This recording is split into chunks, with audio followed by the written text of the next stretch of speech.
ஆனால் நம்ம ரேர் ஹவுஸில் வந்த ஸ்டாக்லாம் செக் பண்ணிட்டேண்ணே. ஸ்டாக் எல்லாமே கரெக்டாக இருக்குது. வந்தது போக நம்ம டீலர் கொடுத்தது இதெல்லாம் ஒன்றும் அப்டேட் ஆகலண்ணே. அண்ணே என்னாச்சுண்ணே?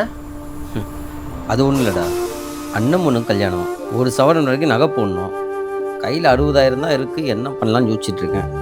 அண்ணே ஒரு 5,000 ரூபா அட்வான்ஸாக தேவைப்படுதுண்ணே. எதுக்குடா இப்போ 5,000 ரூபா உனக்கு? பொண்டாட்டிக்கு பிறந்த நாள் வருதுண்ணே. வெளியில் எங்கேயாச்சும் கூட்டு போகலான்னு இருக்கேன். கூட்டு போனால் கொஞ்சம் சந்தோஷப்படுவா. சரி, நீ சாயந்தரம் வேலையை முடிச்சுட்டு போகும்போது என்கிட்ட வந்து வாங்கி. தேங்க்ஸ்ண்ணே.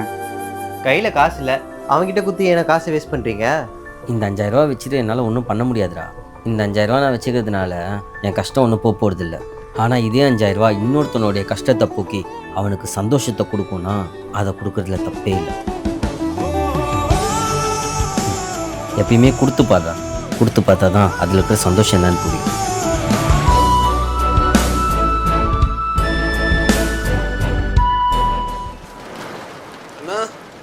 ஏய், மெக்கானிக்கல் டிபார்ட்மெண்ட் ராஜேந்திரன் தானே? ஏய், நான் தான் யுவராஜ். கையை கொடு. கையெல்லாம் கரியா இருக்குடா. ஓ, என்னாச்சு? என்ன ஆச்சுன்னே தெரியலடா. 2 நாளாக மழையில் நனைச்சிச்சு, வண்டி ஸ்டார்ட் ஆகல. ஓ, தண்ணி போயிருக்கோம். காலேஜில் படிக்கும் போது மெக்கானிக்கல் டிபார்ட்மெண்ட் தான் கேத்துன்னு சொல்லிச்சுட்டு இருந்தேன். இப்போ கறி தொடச்சிட்டு இருக்க. என்ன பார்த்தால ஒயிட் கலர், 50,000 சேலரி. அண்ணா ஏன்டா லேட்டு? தம்பியை காலேஜில் விட்டு வர லேட் ஆயிடுச்சுண்ணா. இன்ஜினுக்குள்ளே தண்ணி போயிடுச்சு, ஆயிலை மாற்றிட்டு ஃபில்டரை மாற்றி விட்றேன். சரிண்ணா, நான் பண்ணிடுறேன். வர மச்சான். சரிடா மச்சான், ஏதாவது உதவினா கேளு. சரிடா. எங்கே போகிறான்? அண்ணே என்னண்ணே அவன் வாங்குறீங்க? அவர் தான் இந்த கடைக்கு ஓனரு. மாதம் 20 லட்ச ரூபா டேர்ன் ஓவர் பண்ணுறாருண்ணே. எனக்கு தொழிலாளர் கஷ்டத்தை புரிஞ்சு நடந்துக்குவார்.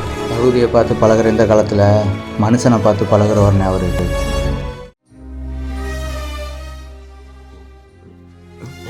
யாழினி, மணி ஆயிடுச்சு பாரு. அச்சச்சோ, சாரிங்க. ஓ, தூங்கிட்டேனே. சிபி எங்கட இருக்கு? யாழினி, டைம் ஆயிடுச்சு, நான் கிளம்புறேன். ஏங்க இருங்க, சாப்பிட்டு போங்க. ஆமா, 10 மணி வரைக்கும் தூங்கிட்டு சாப்பிட்டு வர போறாங்க. லஞ்ச் ஆச்சு எடுத்துட்டு போங்க. நீயே சாப்பிட்டு லஞ்ச, டைம் இல்லடி எனக்கு.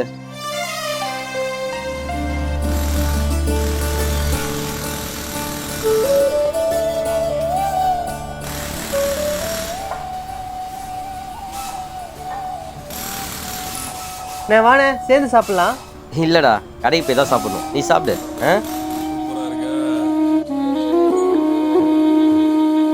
சாரி. சாப்பிடலாமா?